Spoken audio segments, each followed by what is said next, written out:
A dump truck begins to roll forward because the brake was not engaged.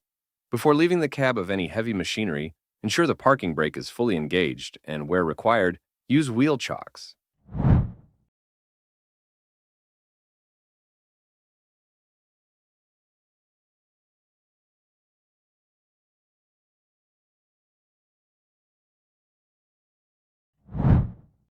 A forklift drives forward with an obstructed view, creating a dangerous blind spot.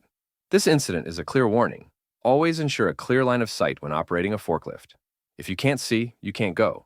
On top of that, workers must take responsibility for their own safety by walking in designated pedestrian lanes or to the right of the road, never in the middle.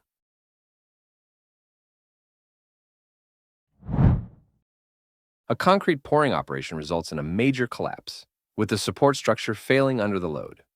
This is a clear warning that formwork must be properly supported and constructed to handle the weight of concrete.